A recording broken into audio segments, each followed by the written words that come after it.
This happened at a ski resort in British Columbia. It's not one of the big name ones.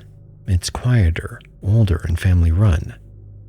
We went there last winter because it was cheaper and less crowded than the bigger resorts.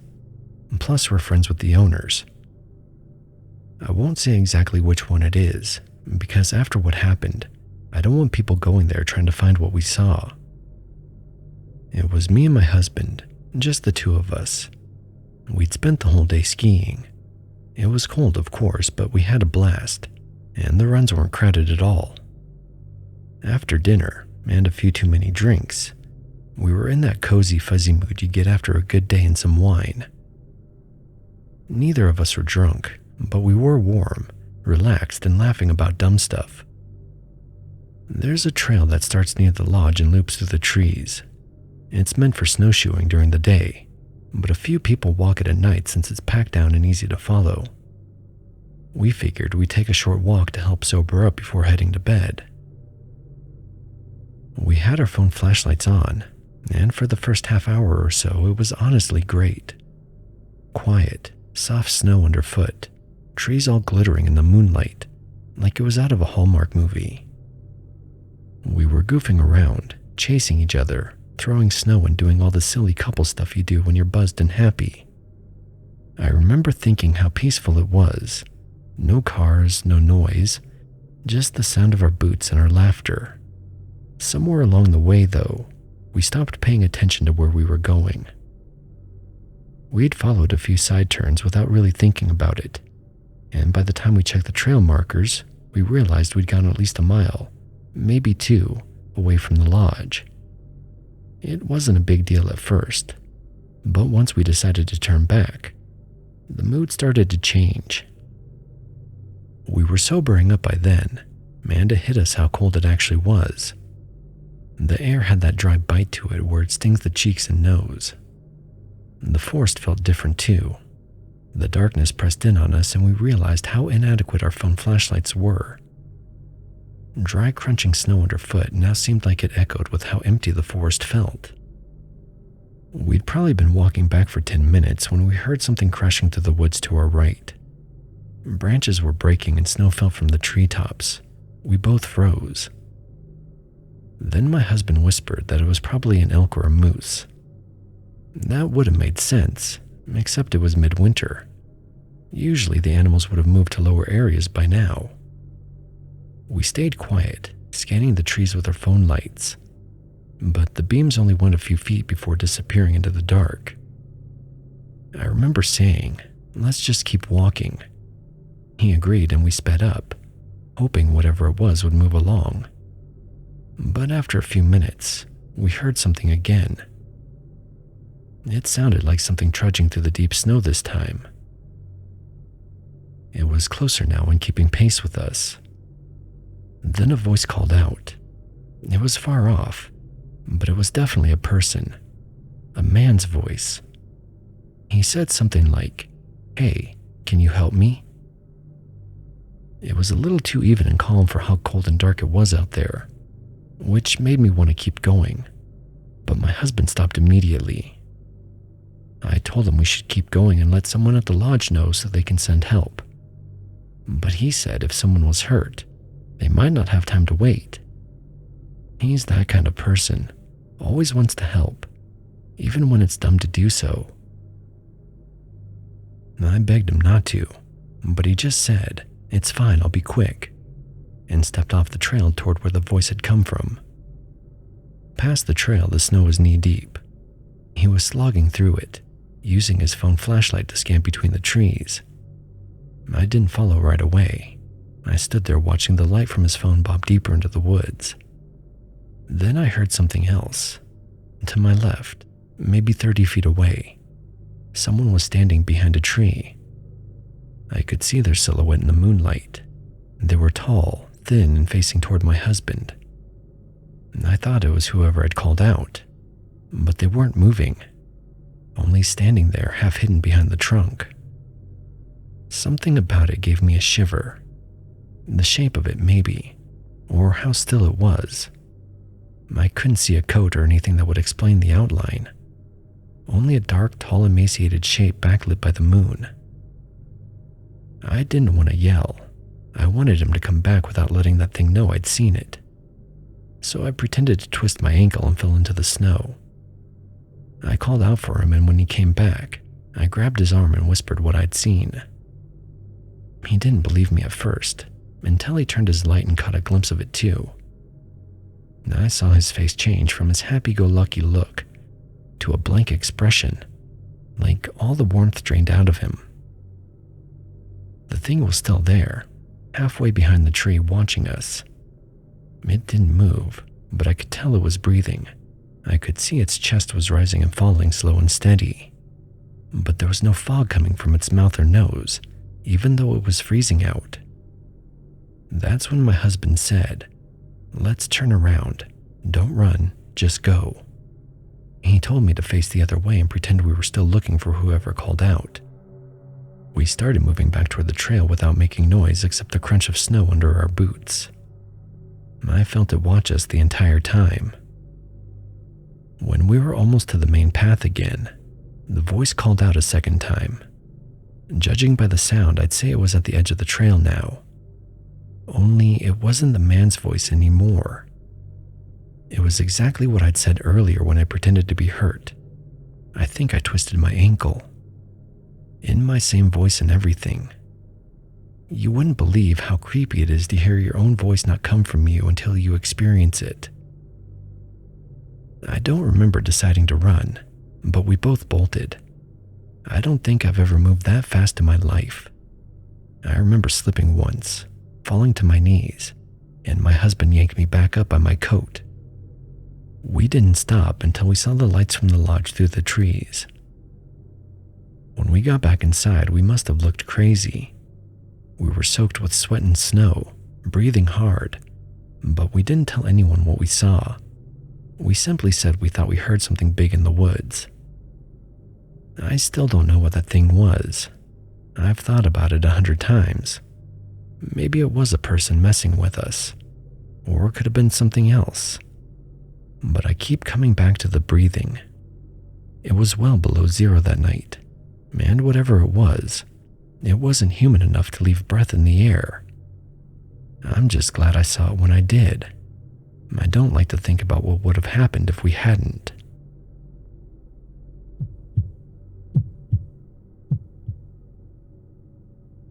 I don't really know what I'm looking for by posting this, hoping someone can tell me I'm being paranoid, or someone has experienced something similar.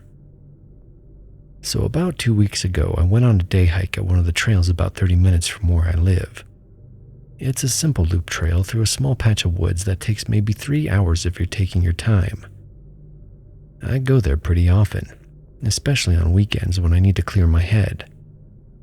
The weather was decent, not too hot and not too cold, and there weren't many people out there that day, which was fine by me. About 45 minutes into the hike, I see this guy standing on the right side of the trail. He was facing left, kind of staring off into the woods. First thing I noticed was how tall he was. I'm 6'1", and this guy had to be at least 7 feet tall, maybe a bit more. Really thin too, almost unnaturally so. He was wearing all black windbreaker, black jeans, black shoes, and a black baseball cap. No logos or anything like that. His skin was really pale, like he never went outside, which seemed weird considering he was on a hiking trail. As I got closer, I said hello, being polite like you do when you pass people on trails. He didn't turn his head much, and I couldn't really see his face because his cap was pulled down pretty low. But he smiled. That's the part that stuck out to me the most. It wasn't a threatening smile or anything like that. It was simply a smile. But something about it made my skin crawl a bit. I can't explain why exactly. I kept walking and didn't think much more about it at the time. About an hour later, I'm getting to the part where the trail loops back and I see him again. Same guy, same outfit. But this time he's facing away from the trail, looking into the woods. This confused me because he never passed me. The trail is a loop. There's only one path, and I would have seen him if he'd walked past me at any point. I didn't say anything this time. I just kept walking and tried not to think about it too hard. Maybe there was a shortcut through the woods I didn't know about or something. I finished the hike and get back to my car.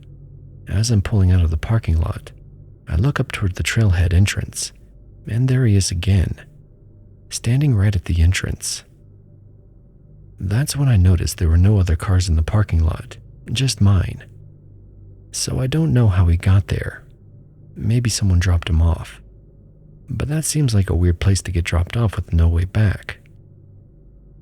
I didn't dwell on it. I just wanted to get home. I'm driving back when I hear and feel that telltale thump, thump, thump of a flat tire. I pull over and sure enough, there's a hole in my back right tire. Nothing huge. Probably picked up a nail or something on the trail road. I changed it out for the spare and drove home. It was annoying, but these things happen. 2 nights later, I'm doing my usual routine before bed, going around the house turning off all the lights. I flip off the living room light and go to close the blinds when I see someone standing on the sidewalk in front of my house. A really tall, thin guy. He's standing there under the streetlight. I think, okay, whatever. People can stand wherever they want. It's a public sidewalk. But then it hits me. I'd seen 2 guys in the span of a few days who were both around 7 feet tall. That's not normal.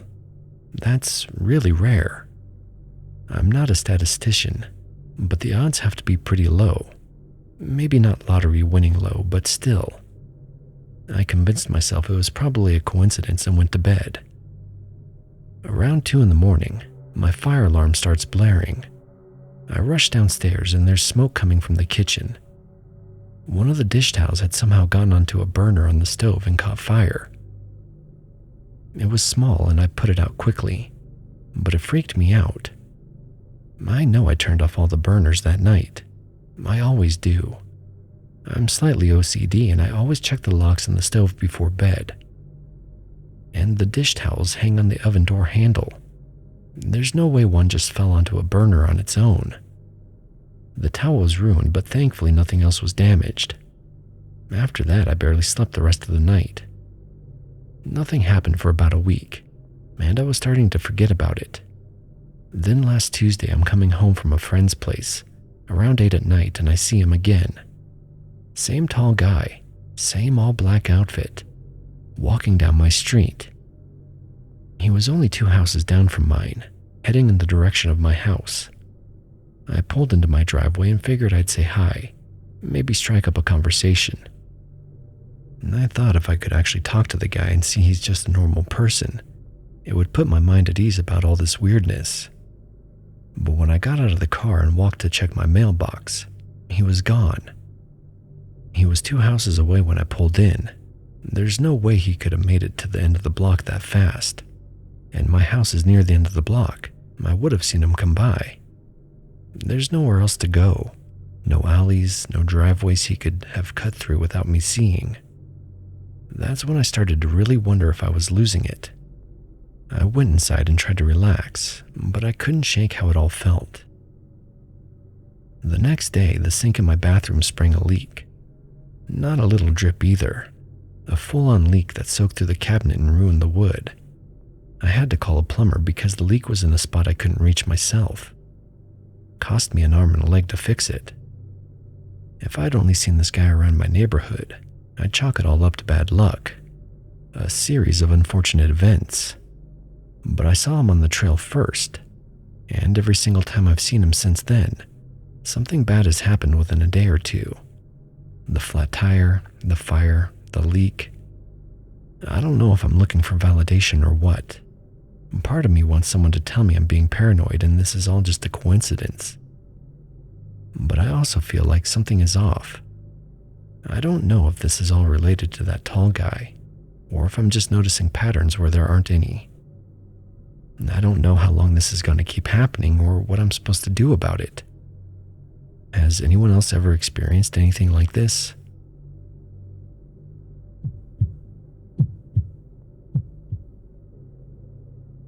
I've told parts of the story to friends over the years, usually to laugh it off, but I've never actually put it all together in one place before.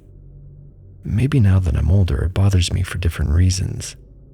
Back then, it was the fear. Now it's the uncertainty that gets to me. I was 14 at the time, old enough that trick-or-treating felt borderline childish, but still young enough to want the candy.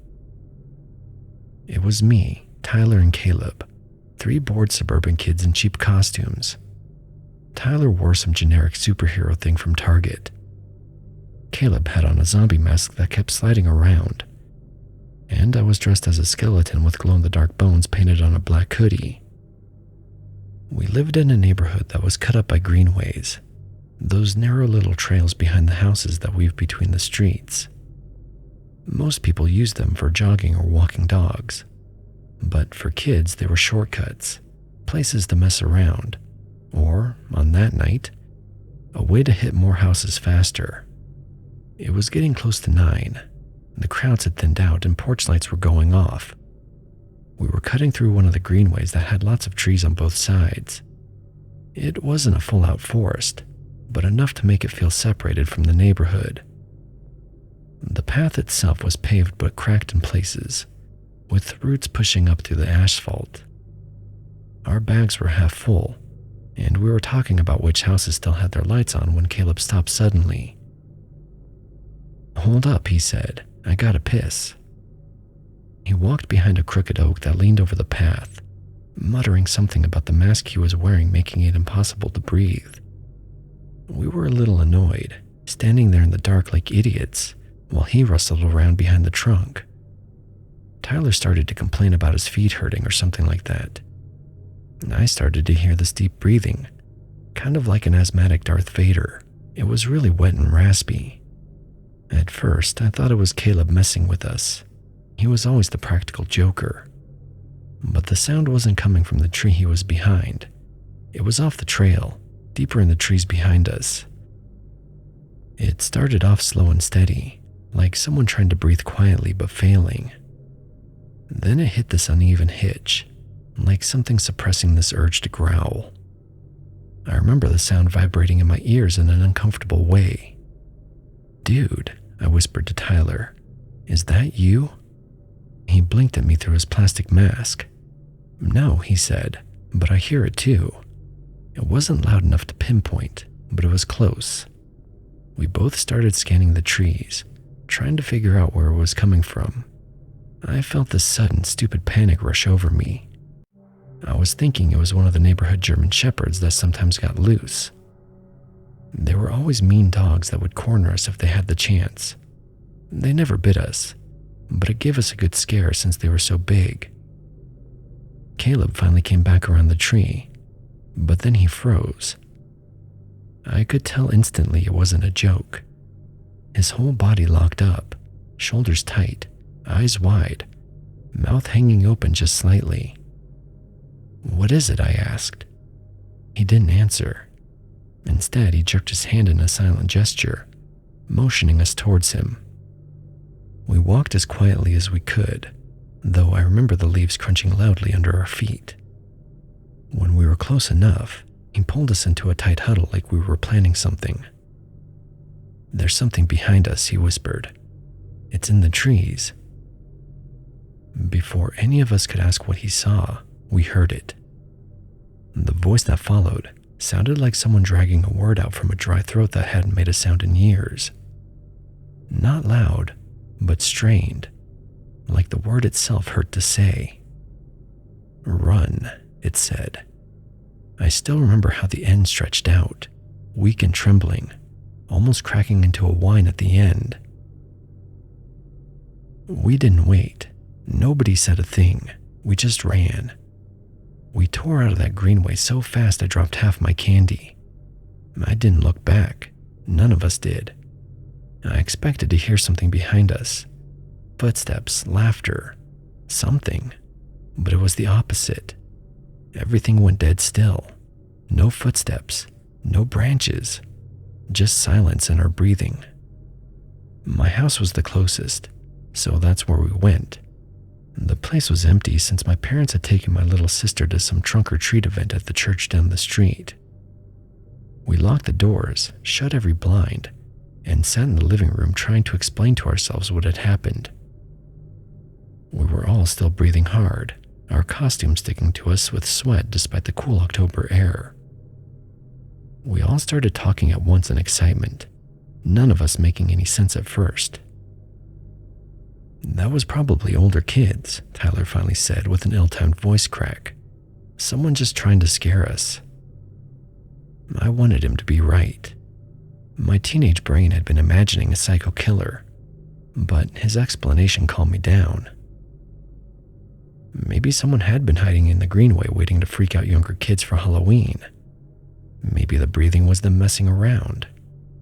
I didn't have a reason for the voice, but at the same time I didn't need one. I needed something to make it all real and not so scary. We were in the middle of convincing ourselves when something tapped the living room window. It was just a tiny, almost delicate tap. Caleb let out an actual yelp. Tyler nearly fell backward off the couch. I stood up. I don't know why. I wanted to prove it was nothing. Maybe I thought if I ignored it, the fear would just grow into something worse. The other two told me not to look, grabbing at my arms, but I shook them off. "It's fine," I said, though my mouth was dry. "It's just someone messing with us like Tyler said." I pulled the blinds open and stared out. The street was empty except for scattered leaves blowing across the pavement. I exhaled, half laughing with relief. But then something moved near the greenway entrance across the street. I couldn't make it out clearly, but it wasn't a tree or a bush. It looked almost human from what I could see. It almost blended into the shadows except for the way it blocked a sliver of light from the lamppost. Initially, I thought it was a person, a tall man standing strangely still. But when I saw a patch of fur catch the light, a brown shimmer in the darkness, and then a leg stepped back into the shadows, confusion set in as I tried to puzzle out what it reminded me of. The knee joint bent the wrong way. It was less like a human leg, and more like a dog's hind leg. I didn't know what to make of it, and I hadn't connected the dots yet, so I pulled the blind shut so fast the others didn't even get a chance to look. We stayed inside until my parents got back, and then they drove the other two home. Nobody talked much. I didn't say anything to my parents because I knew exactly how it would sound. My dad was in a good mood, talking about how cute the little kids were at the trunk-or-treat. My sister showed me her haul of candy. Everything felt weirdly normal. I tried to tell myself I imagined it, that the greenway shadows that had always freaked me out as a kid just got inside my head. But later that night, I woke up around 1 a.m. I don't know what stirred me, instinct maybe, but I remember lying there, staring at the ceiling, feeling like something was wrong. The house was completely silent in that heavy way it gets in the middle of the night. My bedroom window faced the street of the greenway entrance. I shouldn't have looked. I knew that even then. But telling yourself not to look just makes the idea louder. I got out of bed and moved the blinds enough to peek through. The lamppost lit up the sidewalk below, and under that light was the figure. It stood nearly half the height of the post, way too tall to be any animal I've ever seen, too upright to be a dog, and not the right shape to be a human. The muzzle was unmistakable this time. The fur looked thick around the shoulders, thinning down to the chest. But what got me the most were the eyes. They were golden and reflective, like when a dog's eye catches headlights. They were staring directly at me, and unless my mind filled in the details, the mouth twitched upward on one side into a twisted smile. Then it moved fast. 1 second it was there. The next it vanished into the tree line as if it had been waiting for me to see it. For the next 6 months, I'd find dead animals in our yard. Little ones at first, birds and a squirrel, but then later at least 2 rabbits, always placed under my window, like someone had arranged them carefully. I never saw anything drop them off. I never heard a sound. But I'd wake up, and there they'd be, sometimes still warm. After a while it stopped, and I haven't seen anything since. Sometimes I wonder if it was trying to scare me, or if it was leaving me a present, like cats do sometimes. Maybe it was a coincidence, cats or foxes or some other explanation. I don't know. I'm not really sure what to make of it all. It's now been so long that an explanation doesn't even seem necessary. Could have also been the wild imagination of 3 teens on the scariest night of the year. If anyone does have any ideas, I'd love to hear them.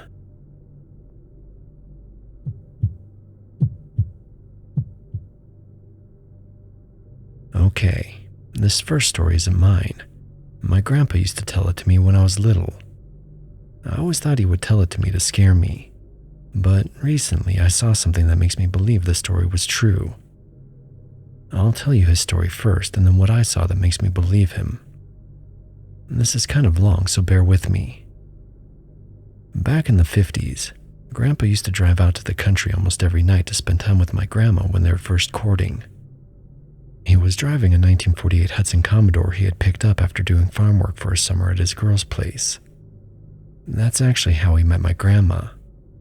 She lived on her family's dairy farm about 15 miles outside of town, and the only way to get there were these narrow country roads that wound through fields and patches of woods. Anyways, it was a crisp fall night in October, probably mid-month if I remember right, and he was driving home around 10 p.m.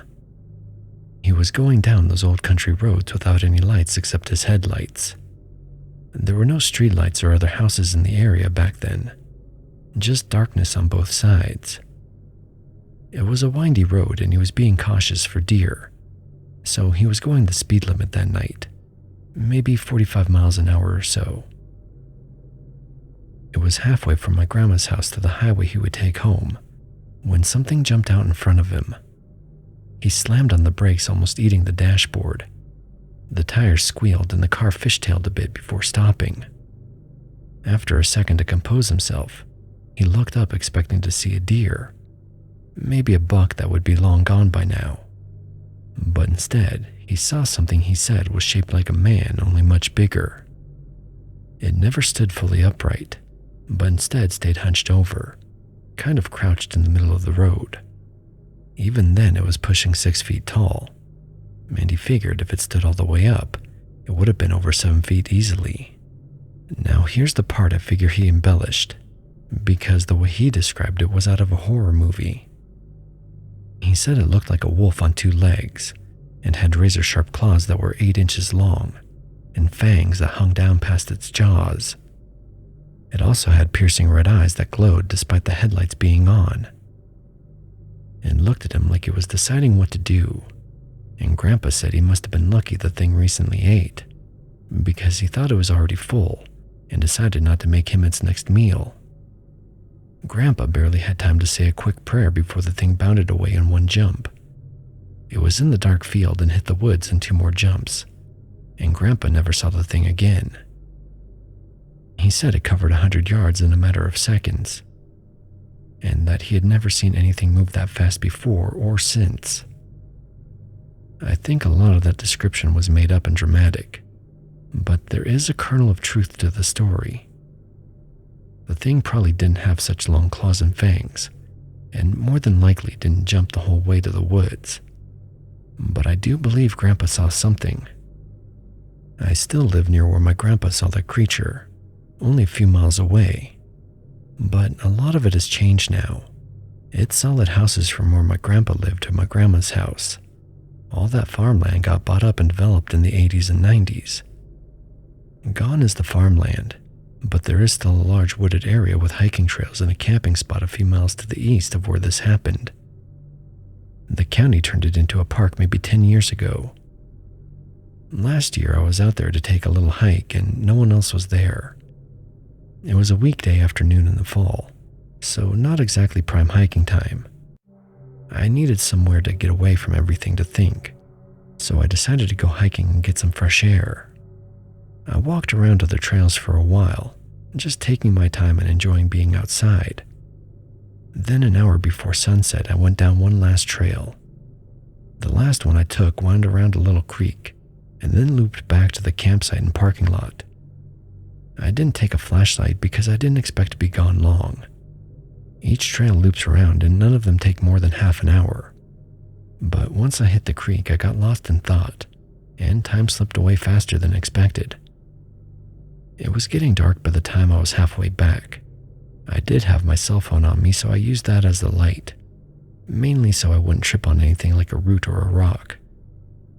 The light on my phone isn't super bright, but it's enough to see a few feet ahead. I don't remember exactly when, but at some point on the trip back, I realized I wasn't alone. There was the sound of footsteps coming from my left, which is the side the creek is on. I distinctly remember I stopped to listen, and the steps continued on for a second. Whatever was out there was trying to match my footfalls, and didn't expect me to stop so quickly. I heard a twig snap they must have stepped on. That confirmed it wasn't a wild animal in my mind, but I also didn't want to freak out and start panicking. So I pretended to tie my shoe while I thought of what to do next. I know this sounds stupid now, but in my head it made sense. I said out loud it was late, and I should hurry back, then started to jog. The footsteps kept pace with me as I started to run. Crazy thoughts began to filter through my mind, about someone ambushing me out there where no one would be able to help. 2 towns over, about 5 years ago, someone was killed on a hiking trail similar to what we have, so it's not too far-fetched to get anxious about something like that. I mean, I would put up a good fight, but if they had a knife or something, who knows what would happen. Fortunately, that wasn't the case. I got back to my car, got in and locked the door. I sat there for a second to catch my breath and kind of laughed at myself for being so worried. Then I turned on the car and the headlights came on. I would be lying if I didn't say I jumped out of my skin once I looked up. In front of me, maybe 20 yards away, was a giant dog or a man. Hard to figure out which it was more like, really. It was in the tree line. I didn't stay to get a good look at it. I was already on edge from being followed on the trail. I immediately threw the car in reverse and peeled out of there. From what I did see, it was standing on 2 legs and had the head of a Doberman. There was fur, that's for certain, and a muzzle. I saw one clawed hand or paw, not sure what to call it.